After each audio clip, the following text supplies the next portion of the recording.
Assalamualaikum warahmatullahi wabarakatuh.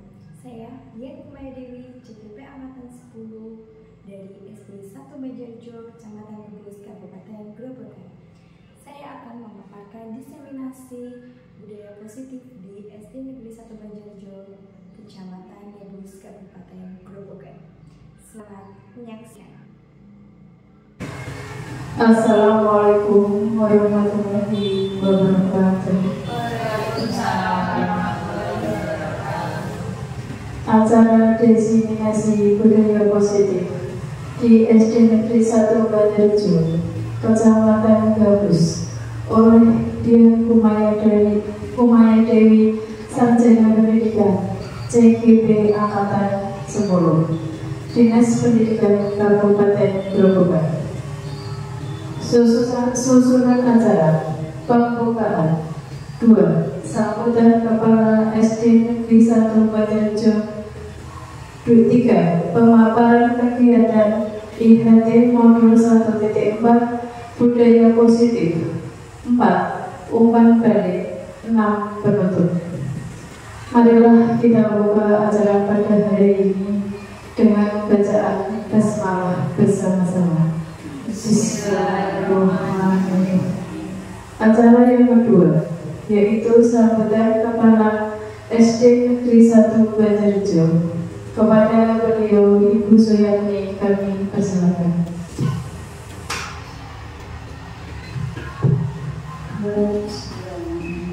Assalamualaikum warahmatullahi wabarakatuh. Alhamdulillah, alhamdulillahirobbilalamin, wassalatu wassalamu ala asyrofil anbiya'i wal mursalin sayyidina wa maulana Muhammadin wa ala alihi wasahbihi ajmain, amma ba'd.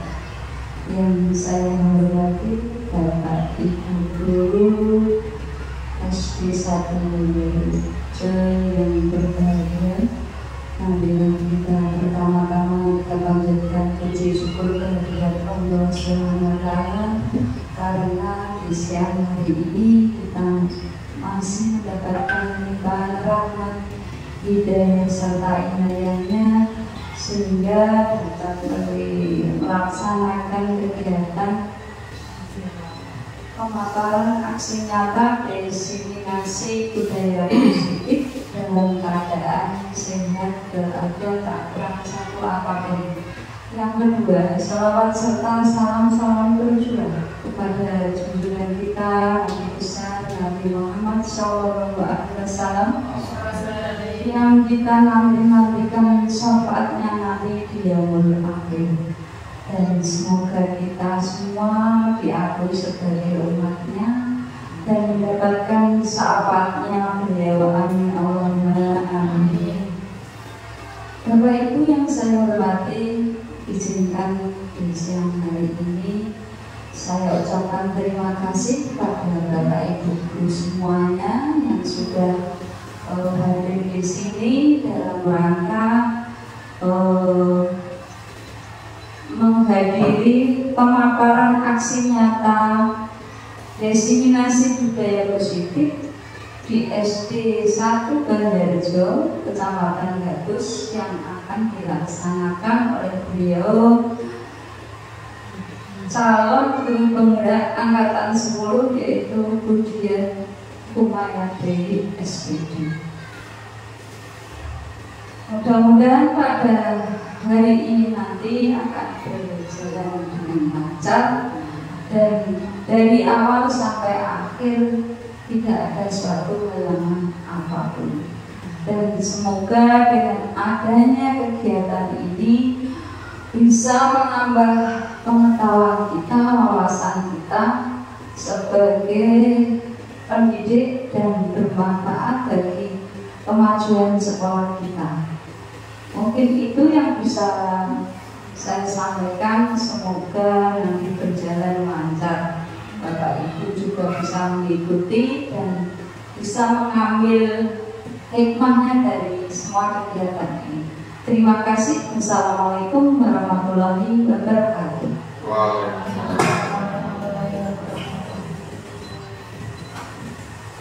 Acara yang ketiga yaitu pemaparan kegiatan info training modul 1.4 budaya positif oleh Dian Kumaya Dewi. Kepada beliau kami silakan.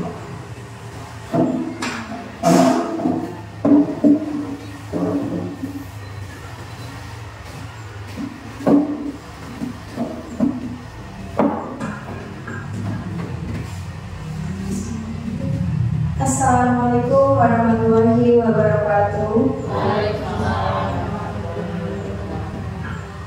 Di sini saya Dian Kumaya Dewi, JDP Angkatan 10 akan memaparkan aksi nyata diseminasi budaya positif di SD Negeri 1 Banjarjo, Kecamatan Gabus. Nah, di sini ada pertanyaan tematik, langsung saja ya Bapak Ibu. Apakah Bapak Ibu itu setuju dengan pernyataan apakah memberi hukuman itu dapat mendisiplinkan murid? Menurut Bapak Ibu itu memberi hukuman dapat mendisiplinkan murid atau tidak? Setuju atau tidak Bapak Ibu? Nah, ada yang setuju dan ada yang tidak ya. Kemudian apakah memberikan hadiah dapat menumbuhkan prestasi murid? Dengan kita memberikan hadiah kepada murid itu dapat meningkatkan prestasi? Oh, setuju.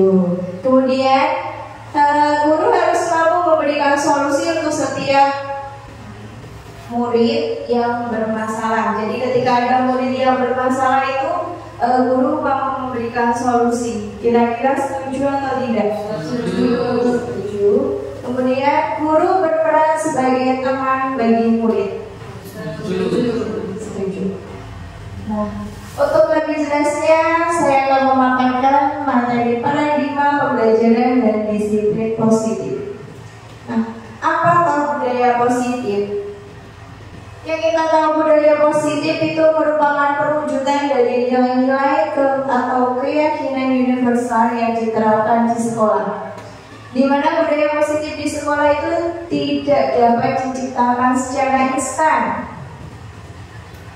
Dalam penerapan budaya positif di sekolah itu diperlukan tuntunan dan tauladan dari seorang guru. Jadi tidak instan. Guru itu harus memberikan contoh, memberikan teladan bagi muridnya agar murid itu meniru apa yang dilakukan oleh gurunya.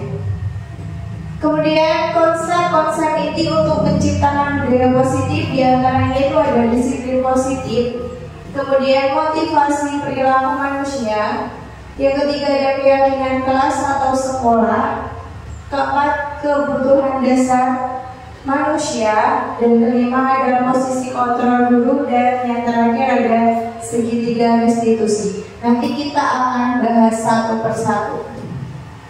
Nah sebelumnya biar rileks ya, tidak tegang. Coba ini ada ya sekedar permainan seperti itu. Coba ada bayangkan Anda menyimpan sesuatu yang sangat berharga di dalam kepala tangan Anda. Silakan diangkat kepala tangannya. Anda genggam tangannya itu kuat-kuat. Anda perlu menjaga benda tersebut. Bayangkan dalam genggaman Anda itu ada benda yang sedang Anda simpan. Kemudian tugas rekan Anda atau sebelah Anda itu mencoba dengan segala cara. Bisa dititik Bu, biar dibuka. Biar dibuka sehingga kan dengan berbagai cara nanti kan yang ada di genggaman itu bagaimana cara Anda untuk gimana ya, rekan Anda itu membukanya gitu loh. Ya pasti kan kalau kita memiliki sesuatu tidak mungkin orang lain itu tahu apa isi yang ada di genggaman tangan Anda seperti itu. Nah silakan bisa juga membujuk, kemudian mengintimidasi, memarahi, menggoda, menggelitik, bahkan menawari Anda uang. Misalnya dengan cara seperti itu sehingga teman Anda mau membukakan kepala, kan bisa jadi seperti itu. Nah, setelah melakukan secara bergantian naik, apa yang terjadi bila mana berbeda, kira-kira mengapa? Kemudian apakah Anda tobe membuka kepala tangan Anda? Coba sekarang dipraktekkan dulu. Bila mana berbeda, kira-kira mengapa? Kan bisa saja dengan cara dititik seperti itu kan nanti rekan Anda membukakan isinya lah. Kan kita mempunyai posisi kontrol. Kita bisa mengontrol, kita bisa membuka kedalaman kita, atau kita tetap bersih mempertahankan apa yang kita miliki seperti itu. Silakan coba dipraktekkan dulu. Ya, bapak-bapak.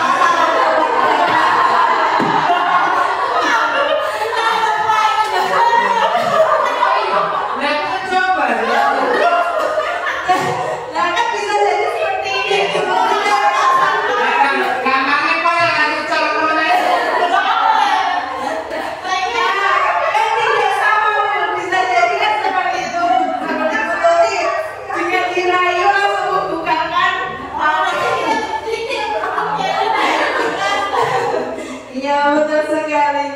Nanti kita yang ketiga, apakah Anda atau B menutup kepala tangan Anda, mengapa alasannya dan sebagainya. Jadi tadi kalau seperti contoh yang dipraktekkan Bu Tuti sama Kak Sabto tadi kan baru diraih sudah dibukakan. Seperti itu. Iya. Nah, dari menurut Dr. William Glasser dalam kontrol teori meneruskan beberapa miskonsepsi tentang makna kontrol. Yang pertama, ilusi guru mengontrol murid. Pada dasarnya kita tidak dapat memaksa murid untuk berbuat sesuatu jika murid tersebut memilih untuk tidak melakukannya. Walaupun tampaknya guru sedang mengontrol perilaku murid, hal demikian terjadi karena murid sedang mengizinkan dirinya dikontrol. Saat itu bentuk kontrol guru menjadi kebutuhan dasar yang dimiliki murid tersebut. Teori kontrol menyatakan bahwa semua perilaku itu memiliki tujuan, bahkan terhadap perilaku yang tidak disukai. Nah, jadi pada dasarnya itu kita tidak dapat memaksa murid. Jadi memberikan kebebasan kepada murid untuk mereka mengeksplor kemampuannya. Yang kedua, ilusi bahwa semua penguatan positif efektif dan bermanfaat, di mana penguatan positif atau bujukan adalah bentuk-bentuk kontrol. Seperti tadi dengan membujuk ya, segala usaha untuk mempengaruhi murid agar mengulangi suatu perilaku tersebut adalah suatu usaha untuk mengontrol murid tersebut. Dalam jangka waktu tertentu, kemungkinan murid tersebut akan menyadari dan mencoba untuk menolak bujukan kita. Lanjut, yang ketiga ada ilusi bahwa kritik dan membuat orang merasa bersalah dapat menguatkan karakter. Di mana menggunakan kritik dan rasa bersalah untuk mengontrol murid menuju pada identitas gagal. Mereka belajar untuk merasa buruk tentang diri mereka. Mereka mengembangkan dialog diri yang negatif, kadangkala sulit bagi guru untuk mengidentifikasi bahwa mereka sedang melakukan perilaku ini. Karena seringkali guru itu cukup menggunakan suara halus untuk menyampaikan pesan negatif, tidak mungkin dia menggunakan kata-kata yang kasar untuk murid. Kemudian ilusi bahwa orang dewasa itu memiliki hak untuk memaksa. Banyak orang dewasa yang percaya bahwa mereka itu memiliki tanggung jawab untuk membuat murid-murid berbuat hal-hal tertentu. Apapun yang dilakukan dapat diterima selama ada suatu kemajuan berdasarkan sebuah pengumpulan kinerja. Sehingga pada saat itu pula orang dewasa itu menyadari bahwa perilaku memaksa tidak akan efektif untuk jangka panjang. Jadi jika kita memaksa murid itu resiko untuk jangka panjangnya tidak bagus. Nah, biar rileks, mari kita speaking dulu. Bapak Ibu mohon berdiri. Biar rileks.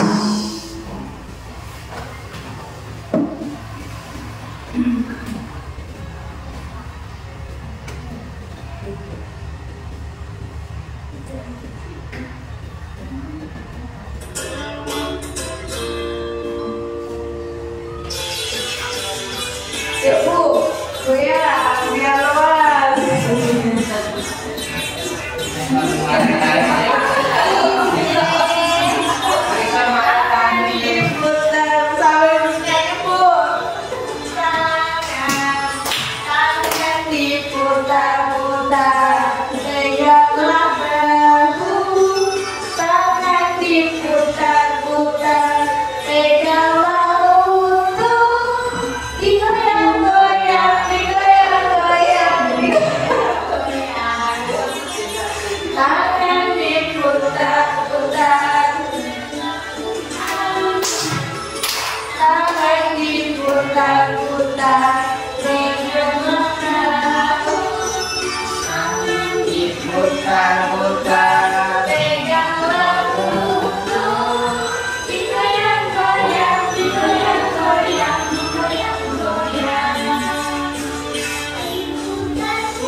Terima kasih Bapak Ibu.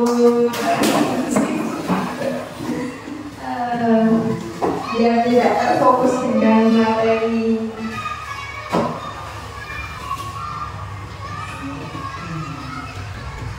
Nah, next, bagaimana seseorang itu bisa berubah dari paradigma stimulus respon kepada pendekatan teori kontrol?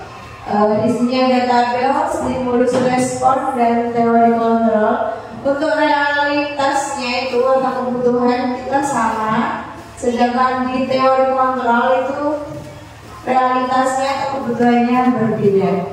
Kemudian semua orang melihat hal yang sama untuk stimulus respon, sedangkan teori kontrolnya setiap orang memiliki gambaran yang berbeda. Kemudian kita mencoba mengubah orang agar berpandangan sama dengan kita. Di teori kontrolnya, nah di teori kontrolnya kita berusaha memahami pandangan orang lain tentang dunia. Untuk stimulus respon, perilaku itu dilihat dari suatu kesalahan, sedangkan di teori kontrol itu semua perilaku memiliki tujuan. Kemudian stimulus responnya orang lain bisa mengontrol saya, sedangkan teori kontrolnya itu hanya ada yang bisa mengontrol diri sendiri. Nah, makna kata disiplin, kita seringkali mendengar kata disiplin ya Bapak Ibu. Ketika mendengar kata disiplin, apa yang terbayang di benak Anda? Apa Bapak Ibu? Ya, tertib ya Bu. Nah, apa yang terlintas di pikiran Anda? Kebayangan orang itu akan menghubungkan kata disiplin dengan kata tertib. Betul sekali, di sini sudah dijelaskan. Teratur dan kepatuhan pada peraturan. Kata disiplin juga sering dihubungkan dengan hukuman, padahal itu sungguh berbeda, karena belajar tentang disiplin positif tidak harus memberikan hukuman kepada murid. Justru ini adalah salah satu alternatif terakhir apabila dan perlu tidak digunakan sama sekali. Nah, disiplin positif adalah suatu pendekatan untuk menerapkan disiplin dari Tujuannya untuk menumbuhkan kesadaran serta memperdayakan anak untuk melakukan sesuatu tanpa sogokan, hukuman, dan hadiah. Nah, nilai-nilai kebajikan universal itu diantaranya beriman dan bertakwa, kemudian berkebinekaan global, gotong royong, kreatif, bernalar kritis, mandiri, sesuai dengan profil pelajar Pancasila. Kemudian motivasi perilaku manusia menurut Diana Grosjean itu ada 3 motivasi. Yang pertama untuk menghindari dari ketidaknyamanan atau hukuman. Yang kedua untuk mendapatkan imbalan atau penghargaan dari orang lain. Kemudian yang ketiga untuk menjadikan orang yang mereka inginkan dan menghargai diri sendiri dengan nilai-nilai yang mereka percayai. Nah, ini ada perbedaan antara hukuman, konsekuen, dan restitusi. Identitas gagal, kemudian ini identitas suksesnya. Kalau hukuman itu merupakan suatu yang menyakitkan atau sesuatu yang menyakitkan harus terjadi. Sedangkan konsisten itu sesuatu harus terjadi. Sedangkan restitusi itu merupakan pilihan. Kemudian hukuman itu tidak nyaman untuk murid atau anak untuk jangka waktu panjang. Sedangkan konsekuen itu tidak nyaman untuk murid dalam jangka waktu yang pendek. Sedangkan restitusi itu menguatkan untuk murid dalam jangka waktu panjang. Kemudian hukuman korban mendapat keadilan, sedangkan konsekuen itu korban bisa diabaikan. Sedangkan dalam restitusi korban itu mendapatkan ganti. Selanjutnya hukuman itu murid akan tersakiti. Dalam konsekuen murid itu dibuat tidak nyaman. Sedangkan dalam restitusi itu murid mendapatkan penguatan. Nah, hukuman dan penghargaan merupakan disiplin tentang identitas gagal, di mana hukuman itu melakukan saat tiba-tiba tidak diharapkan atau sangat melukai, kemudian murid atau anak akan tersakiti, dan yang ketiga tidak nyaman untuk jangka waktu panjang. Sedangkan penghargaan itu tidak efektif, kemudian merusak hubungan, mengurangi keterkaitan, menurunkan kualitas, dan mematikan kreativitas anak. Nah, berdasarkan bagian tadi, kita bisa menyimpulkan bahwa hukuman itu tidak terencana atau tiba-tiba. Hukuman itu bersifatnya satu arah dari pihak guru yang memberikan, dan murid hanya bisa menerima saja tanpa melalui sebuah kesepakatan, baik itu sebelum atau sesudah. Kemudian hukuman yang diberikan juga berupa fisik maupun psikis. Murid itu akan merasa disakiti oleh suatu perbuatan atau kata-kata. Sedangkan konsekuen itu sudah terencana atau sudah disepakati, sudah dibahas dan disetujui oleh murid dan guru. Umumnya itu bentuk-bentuk konsekuen dibuat oleh pihak guru dan murid sudah mengetahui sebelumnya. Konsekuensi yang kita terima bila ada pelanggaran pada konsekuensi, murid tetap dibuat tidak nyaman untuk jangka waktu panjang. Yang ketiga, restitusi adalah proses menciptakan kondisi bagi murid untuk memperbaiki kesalahan mereka, sehingga mereka itu bisa kembali pada kelompok mereka dengan karakter yang lebih kuat menurut Grosjean 2024. Nah, di sini saya memiliki lembaran ya Bapak Ibu. Coba Bapak Ibu diskusikan.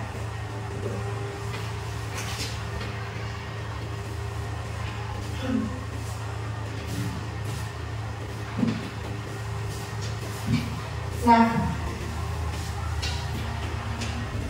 ada beberapa tindakan guru di sini. Menurut Bapak Ibu termasuk dalam dalam hukuman atau konsekuensi. Bisa bantu untuk dibacakan kemudian dijawab. Untuk yang pertama,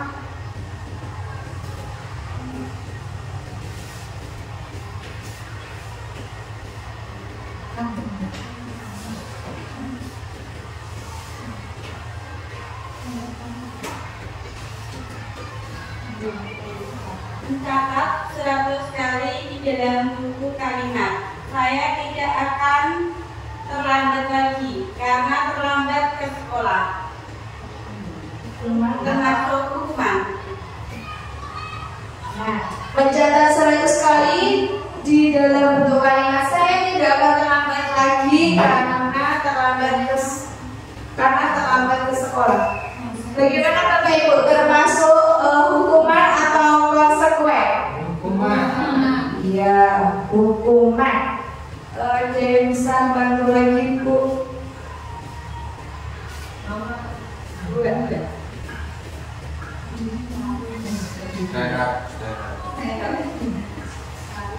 Lari mengelilingi lapangan basket 2 kali karena terlambat hadir di sekolah, termasuk hukuman. Iya. Lari mengelilingi lapangan basket 2 kali karena terlambat hadir dari sekolah itu termasuk hukuman atau konsekuen? Iya, memberikan hukuman. Selanjutnya membersihkan coretan yang dibuatnya di meja tulis. Itu termasuk hukuman atau konsekuen Bapak Ibu? Ya, itu termasuk konsekuen. Konsekuensinya ketika anak itu mencoret mejanya, dia harus membersihkannya seperti itu. Kemudian murid diminta untuk push up 15 kali karena tidak menggunakan masker ke sekolah. Termasuk hukuman atau konsekuen Bapak Ibu? Hukuman. Iya, termasuk hukuman. Kemudian yang terakhir menggantikan kertas tugas teman yang telah dicoret-coret. Termasuk hukuman atau konsekuen? Ya, itu termasuk konsekuensinya harus menggantikan kertas. Nah, kemudian kita lanjut ke ada pertanyaan, mengapa keyakinan kelas bukan peraturan kelas? Yang kita sering dengar itu sejak dulu tetap peraturan kelas ya Bapak Ibu. Peraturan yang harus ditaati oleh semua murid ya. Nah, sekarang kita kenapa kok kita memiliki keyakinan kelas? Karena keyakinan kelas itu merupakan sebuah nilai-nilai kebajikan universal yang disepakati bersama antara guru dan murid. Kemudian sedangkan peraturan kelas itu biasanya hanya dibuat oleh guru saja dan murid itu mengalir untuk mengikutinya seperti itu. Jadi sifatnya itu hanya satu arah, guru membuat, murid menaati. Kalau keyakinan kelas itu berbeda. Kita berdiskusi bersama dengan murid, kita sepakati bersama dan kita laksanakan bersama.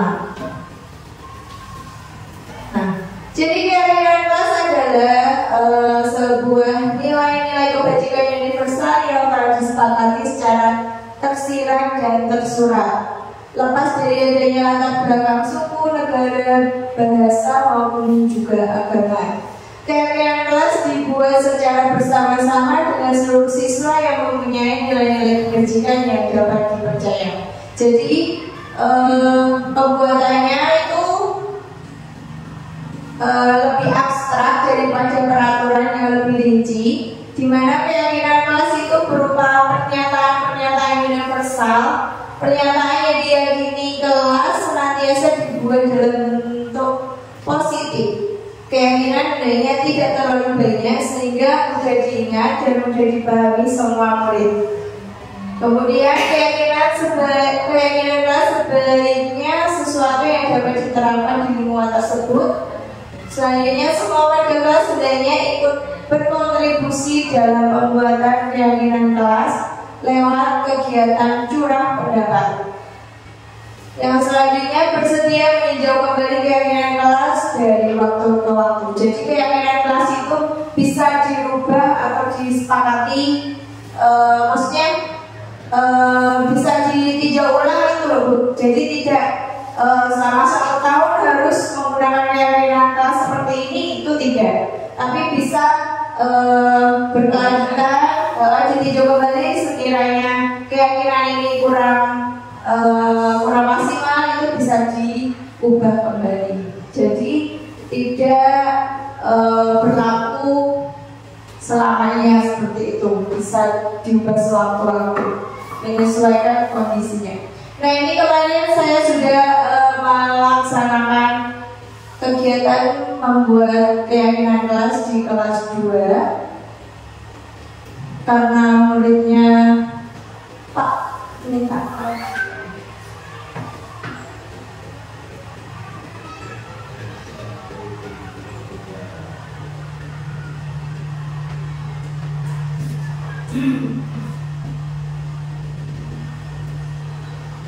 Nah, di situ saya sosialisasikan dulu tentang keyakinan kelas kepada anak.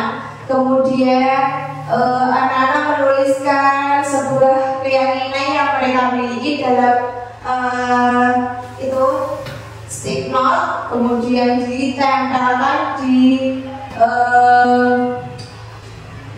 kertas yang sudah saya tempelkan ke depan. Jika ada tulisan yang sama, maka saya ambil salah satu saja, sehingga tidak terlalu banyak catatan yang sama seperti itu. Nah, ini untuk penerapannya. Kemudian kita lanjut ke kebutuhan dasar. 5 kebutuhan dasar manusia. Yang pertama adalah kebutuhan untuk bertahan hidup atau survival. Yang kedua itu ada cinta dan kasih sayang, love and belonging. Kemudian yang ketiga ada kebebasan atau freedom. Yang keempat kesenangan atau fun. Dan yang kelima kekuatan atau power. Di mana kebutuhan dasar manusia yang pertama itu untuk bertahan hidup, di mana kebutuhan hidup yaitu bersifat fisiologis. Untuk bertahan hidup misalnya kesehatan, kemudian rumah dan makanan. Untuk kasih sayang, kebutuhan untuk disayangi dan diterima meliputi kebutuhan akan hubungan dan koneksi sosial, kebutuhan untuk memberi dan menerima kasih sayang, dan kebutuhan untuk merasa menjadi bagian dari suatu kelompok. Yang ketiga, kekuasaan atau kebutuhan pengakuan atas kemampuan, di mana kebutuhan ini berhubungan dengan kekuatan untuk mencapai sesuatu, menjadi kompeten, menjadi terampil, diakui atas prestasi yang dimiliki dan keterampilan kita. Kemudian didengarkan dan memiliki rasa harga diri. Yang keempat ada kebebasan, kebutuhan akan pilihan, di mana kebutuhan ini akan kemandirian, otonomi, kemudian memiliki pilihan dan maupun mengendalikan arah hidup seseorang. Yang terakhir adalah kesenangan, kebutuhan untuk merasa senang, yaitu untuk mencari kesenangan, bermain dan tertawa. Ya, selanjutnya posisi kontrol guru. Di mana posisi kontrol guru itu ada 5. Yang pertama itu sebagai penghukum, yang kedua pembuat merasa bersalah, yang ketiga itu teman, keempat pemantau, dan yang kelima itu manajer. Jadi kita sebagai guru itu harus memposisikan diri sebagai manajer bagi murid. Nah, untuk mempermudah pemahaman terhadap 5 posisi kontrol, mari kita melihat video berikut.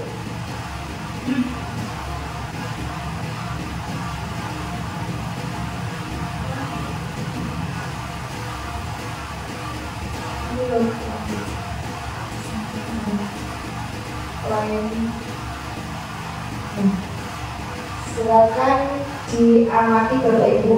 Ini ada contoh penerapan 5 kontrol posisi guru.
Ya sama, tapi cara penanganannya yang beda.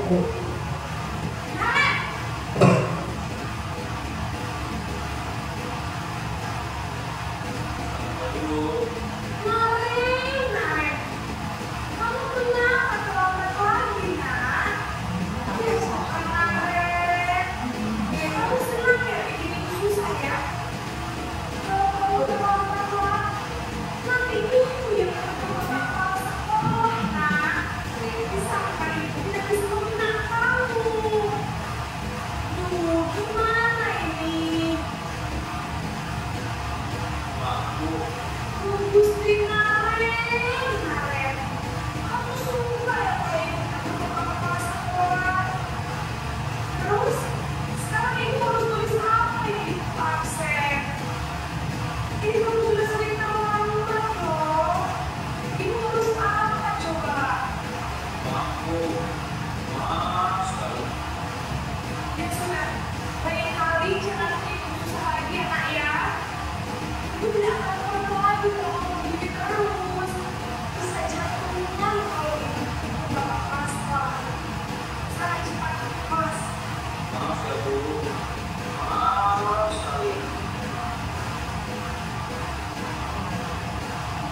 Berbicara dengan nada tenang, cenderung lembut, tapi kata-kata yang digunakan membuat murid merasa menjadi dalam.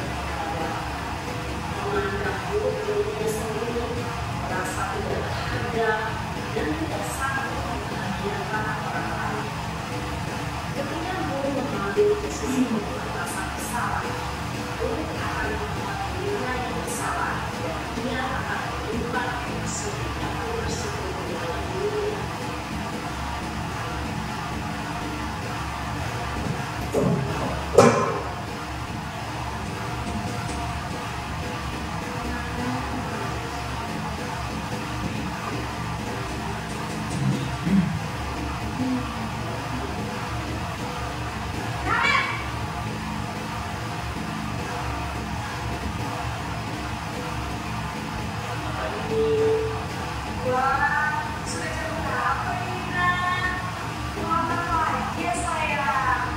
Iya Bu, habis guru saya ngomong ke saya Bu. Kamu malah menyalahkan ibu kamu. Kamu bukannya anak yang kencang. Kamu apa sih? Iya Bu, saya memang malam bangun tadi.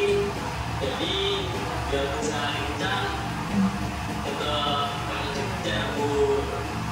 Ya sudah salah. Nah, lain kali larinya mungkin lagi ya. Biar gak terlambat lagi. Bikin senang ibu demi ibu. Mana? Bisa Bu. Ya sudah salah sekelas. Beresin urusan absen kamu. Kamu ini ada-ada saja.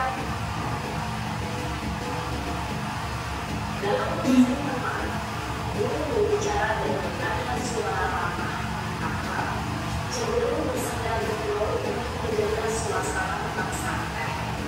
Murid akan merasa senang, aman, dan akrab dengan guru. Produktivitas dan percintaan, hingga sukses akhir hasil. Namun, ibu ingat, karena ibu masih dalam eksternal, maka ada di sini,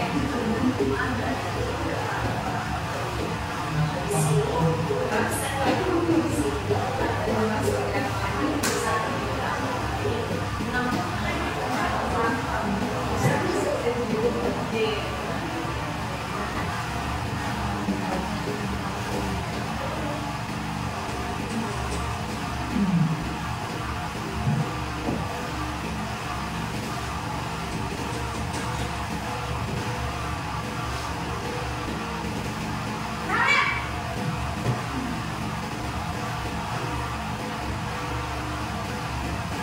Bu, Nah ya, apa peraturan sekolah kita tentang jam berapa kita harus masuk sekolah?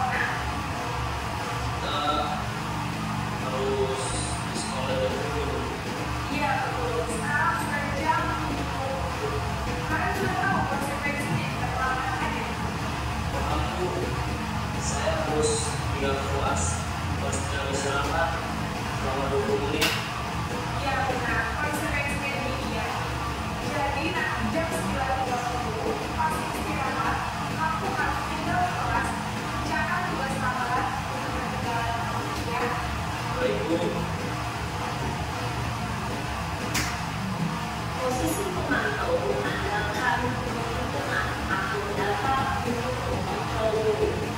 Guru mengarahkan murid berdasarkan peraturan dan konsekuensi. Seorang pemantau menunjukkan bahasa tubuh dan ekspresi wajah yang datar dan cenderung formal.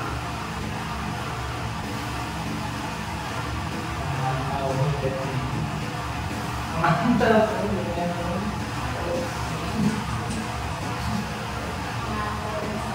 Datar.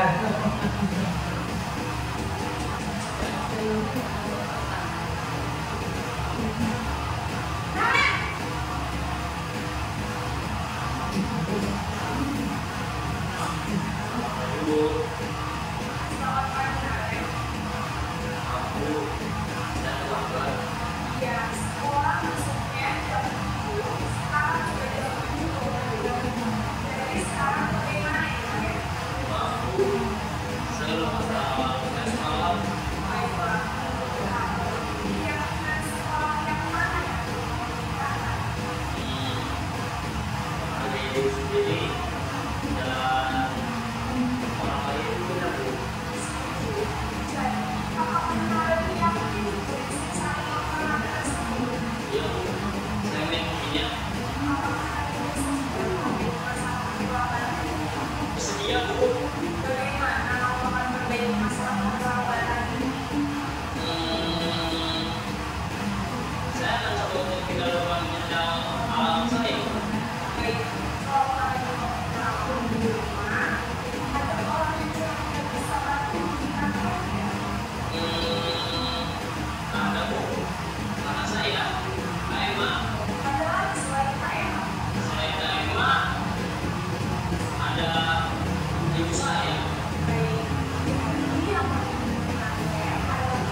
Ya, posisi manajer, posisi ini memang posisi ideal yang harus dilakukan. Pada posisi inilah kamu dapat menerapkan disiplin sesuai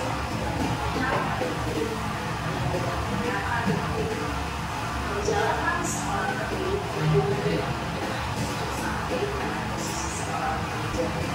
Nah, tujuan kita pasti ingin menciptakan yang merdeka dan bertanggung jawab. Semoga penggambaran 5 posisi pokok yang telah diperlihatkan ini dapat menjadi ajang refleksi bagi kita semua agar dapat terus mengasah dan mengembangkan disiplin-disiplin yang memerdekakan diri. Mari terus berlatih bersama. Selamat menerapkan. Salam dan bahagia untuk berapapun hebat.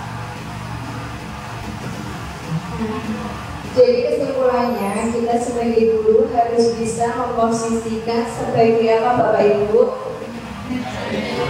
Sebagai manajer yang bisa memberikan pendidikan yang berpihak kepada murid, memerdekakan murid. Jadi manajer adalah posisi di mana guru itu berbuat sesuatu bersama dengan murid, mempersilahkan murid mempertanggungjawabkan perilakunya, kemudian mendukung murid agar dapat menemukan solusi atas permasalahan yang dihadapi. Contohnya tadi Naren yang terlambat sekolah akhirnya bisa menemukan solusi dari masalahnya. Manajer mengacu kepada restitusi yang dapat menjadikan murid kita seorang manajer bagi dirinya sendiri. Di manajer, murid itu diajar untuk menganalisis kebutuhan dirinya maupun kebutuhan orang lain. Nah, lanjut ke segitiga restitusi. Proses menciptakan kondisi bagi peserta didik untuk memperbaiki kesalahan mereka, sehingga mereka itu bisa kembali pada kelompok mereka dengan karakter yang lebih kuat. Nah, ini ada segitiganya. Itu menstabilkan, yang pertama itu menstabilkan identitas, kemudian membuat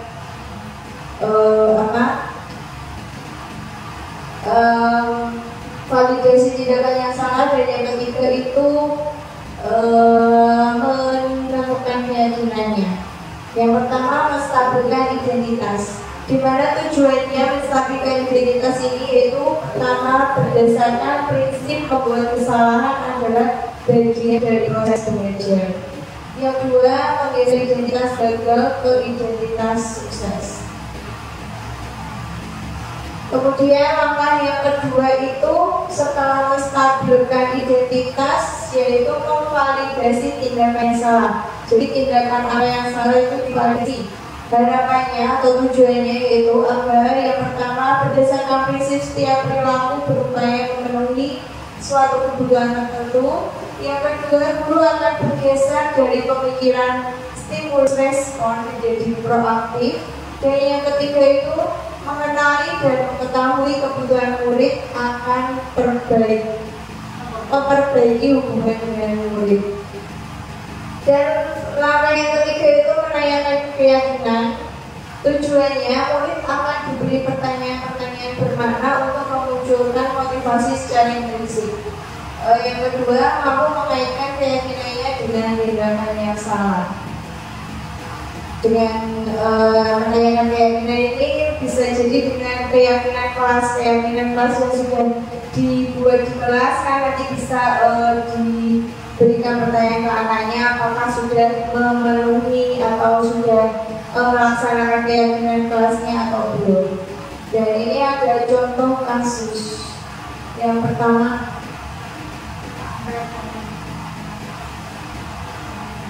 dari kasus satu ini Reva datang terlambat ke sekolah. Nah, langkah yang pertama menstabilkan identitas terlebih dahulu.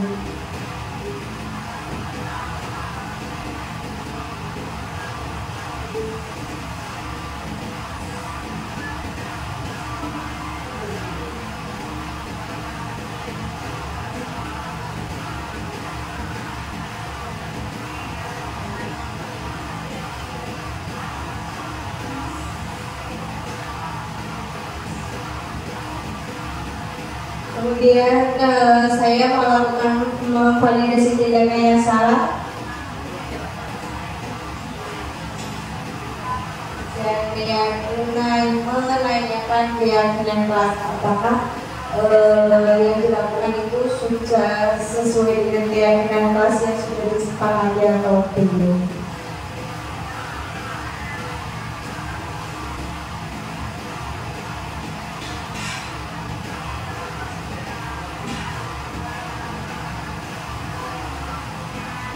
Jadi diharapkan dengan segitiga distribusi ini anak itu bisa mencari solusi dari masalah yang dihadapinya sendiri.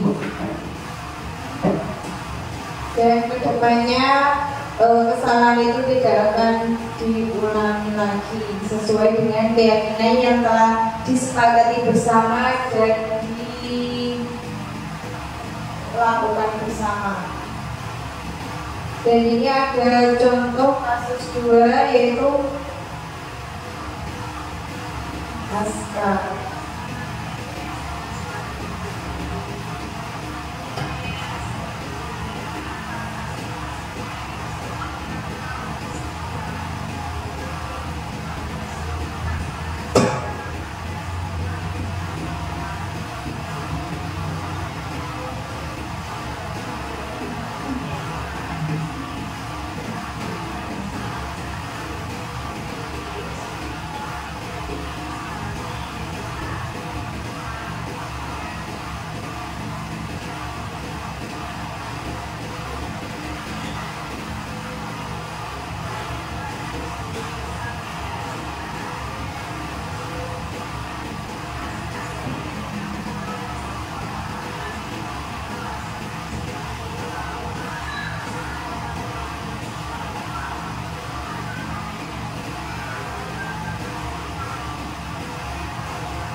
Jadi kasus 1 dan 2 selain menggunakan segitiga restitusi, saya di situ juga memposisikan diri sebagai manajer dalam menghadapi suatu masalah yang dihadapi oleh murid atau peserta didik saya. Demikian pemaparan dari saya, kurang lebihnya mohon maaf. Sekian. Jika ada yang bertanya mungkin tidak. Demikian saya akhiri, kurang lebih mohon maaf. Wassalamualaikum warahmatullahi wabarakatuh.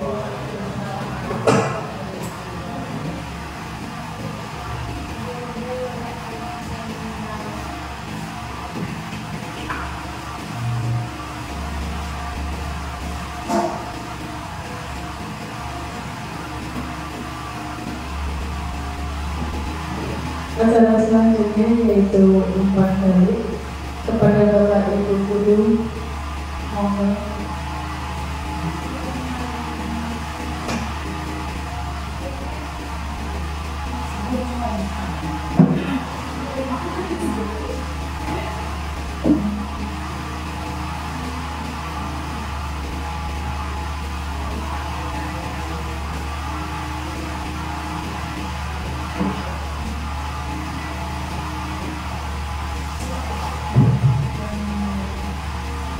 Terima kasih waktu yang diberikan kepada saya pada waktunya.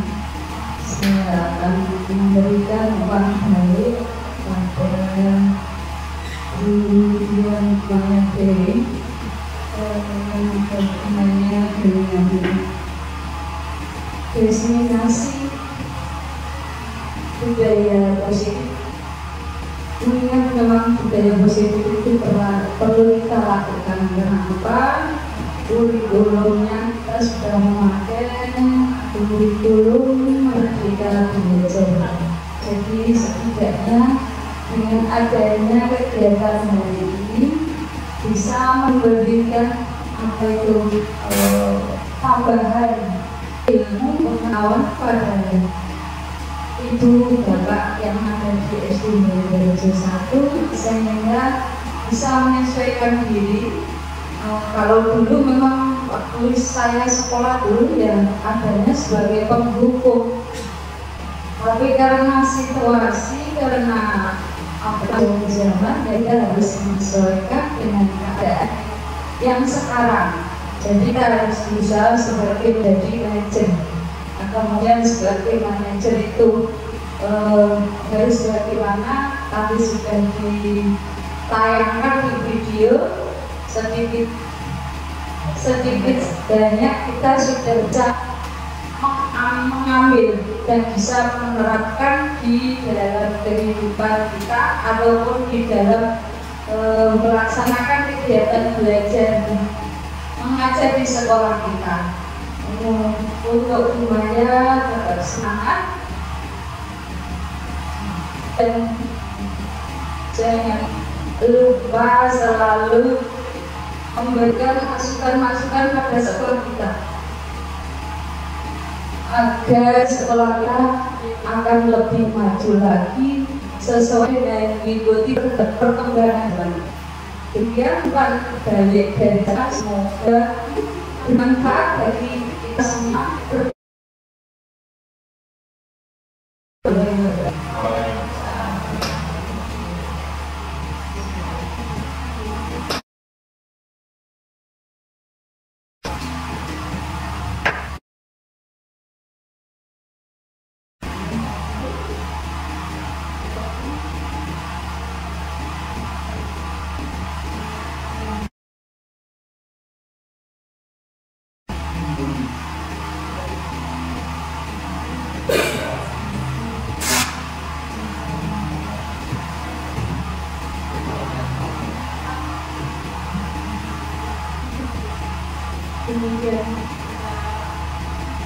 Demikianlah pada pagi hari ini dan di akhir Demikian pemaparan diseminasi budaya positif di SD Negeri 1 Mejerjo, Kecamatan Gabus.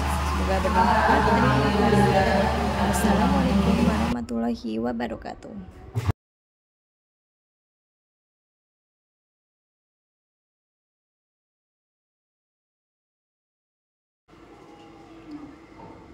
Demikian pemaparan diseminasi budaya positif di SD Negeri 1 Bajarjo, Kecamatan Gabus. Semoga bermanfaat. Terima kasih. Wassalamualaikum warahmatullahi wabarakatuh.